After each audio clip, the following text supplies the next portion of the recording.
আপনারা সবাই শুনছেন প্রতাপগড়ের বৌরানী, এপিসোড 25।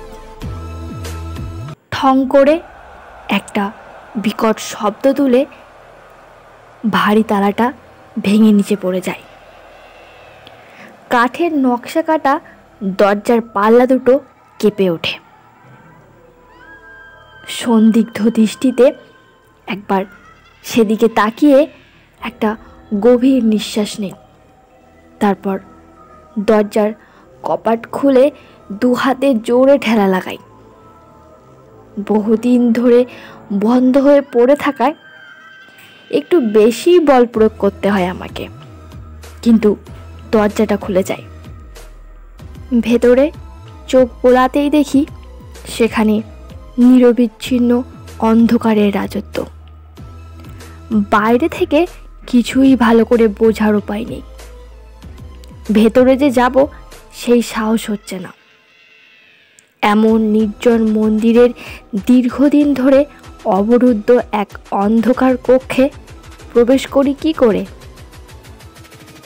অলৌকিক কিছুর থেকে বেশি চিন্তার বিষয় হলো লৌকিক জগতের সাপ খোপ বা অন্য বিষাক্ত প্রাণী নিয়ে।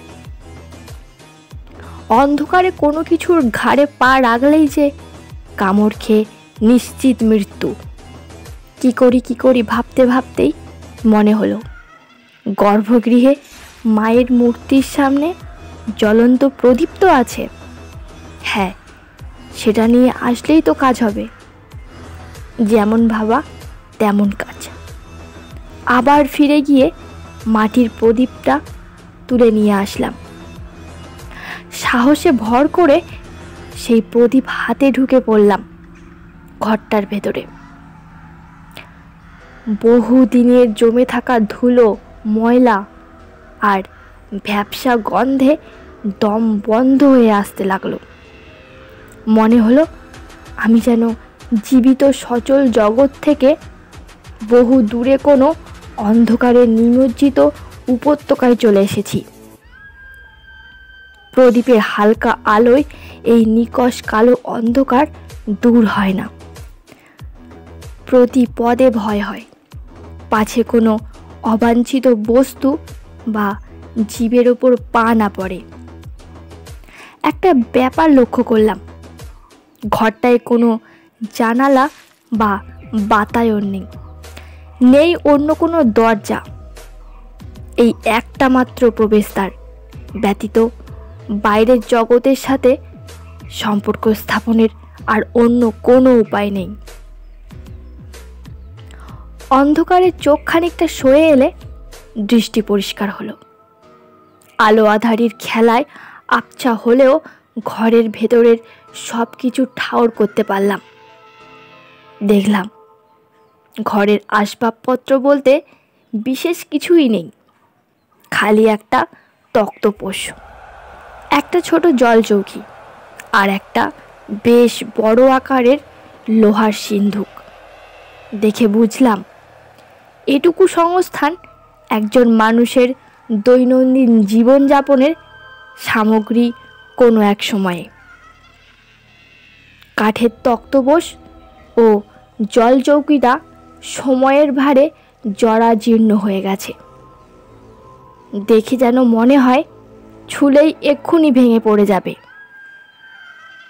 এগুলোর থেকে বেশি দৃষ্টি আকর্ষণ করে ওই কালো বিশালাকার সিন্ধুকটা। এগিয়ে যাই সেটার কাছে। নিচু হয়ে ঝুঁকে দেখি তালা লাগানো নেই তাতে, কিন্তু এত বড় সিন্ধুকের ভারী ডালাটা তো এক হাতে আমার পক্ষে সরানো অসম্ভব। তাই প্রদীপটাকে মাটিতে নামিয়ে দু হাত দিয়ে সর্বশক্তি প্রয়োগ করে ডালাটা তোলার চেষ্টা করলাম। আমার কেন জানি না মনে হচ্ছিল এই সিন্ধুক আমার সব প্রশ্নের উত্তর জানে। স্থানকাল ভুলে গিয়ে আমার সব চিন্তা চেতনা ওটার দিকে একত্রীভূত হলো।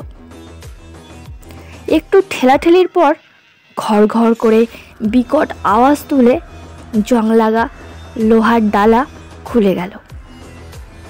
উত্তেজনায় শরীর তখন আমার কাঁপছে। সেই কাঁপা হাতেই প্রদীপটাকে উঁচিয়ে তুলে ধরলাম। দেখলাম সিন্ধুকের ভেতরে একপাশে পুরনো কিছু জামা কাপড় পাটে পাটে সাজানো রয়েছে, আর একপাশে লাল শালুতে জড়ানো একটা কিছু রয়েছে। বেশ কৌতূহল হলো জিনিসটাকে দেখে। সেটা যে সঠিক কি তা দেখার জন্য হাতে তুলে নিয়ে বুঝলাম বেশ পুরনো কোনো পুঁথি ওটা। লাল শালুটা একটু ফাঁক করতেই দেখলাম খড়খড়ে বাদামি কাগজের ওপরে লাল কালিতে লেখা রাজেশ্বর রায়চৌধুরী। বিস্ময়ের আরও অনেক কিছু বাকি ছিল আমার জন্য।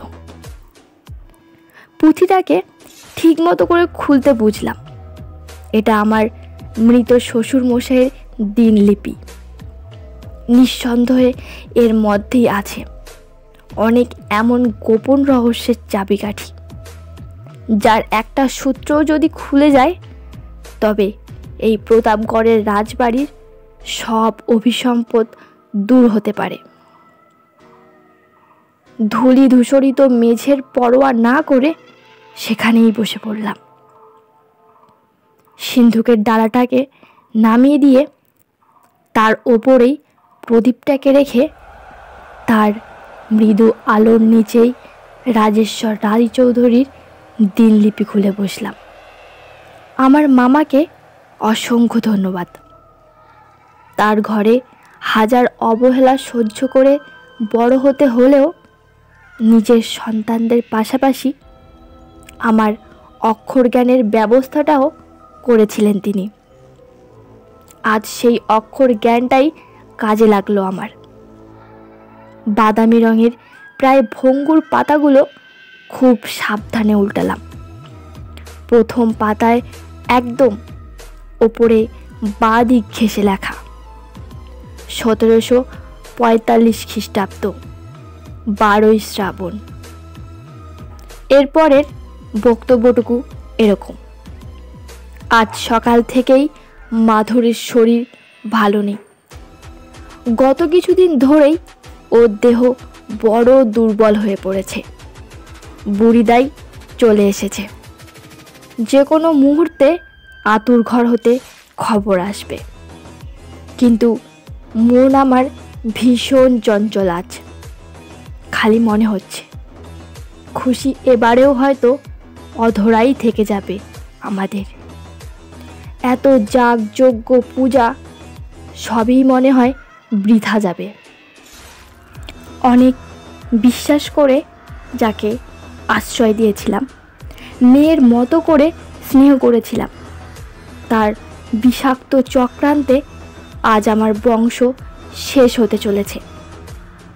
নায়েব মশাই তাকে হত্যা করার পরামর্শ দিয়েছিলেন, কিন্তু মাধুরীর আঁচল ধরে সেই যে ছোট্ট মেয়েটি এই বাড়িতে এসেছিল, তার মায়া ভরা দুই চোখ আজও আমার স্মৃতিতে গাঁথা। তাই পারিনি তার মৃত্যুদণ্ড ধার্য করতে। দক্ষিণের কোণের ওই গুপ্ত কক্ষের সুড়ঙ্গ ধরে যে চোরা কুঠুরি, তার নিচের কারাগারে সে আবদ্ধ রয়েছে। নিজের হীন মনোবৃত্তিকে কার্যকরী করতে সে যে ভয়াবহ পথ বেছেছে, তার থেকে তার ইহজন্ম মুক্তি মিলবে না। এই সৃষ্টির অন্ত পর্যন্ত তাকে শাস্তি পেতে হবে। তবে সে যে নিজের উদ্দেশ্য সাধনে তৎপর সে কথা আমি জানি, কিন্তু আমি তা কখনো সার্থক হতে দেব না।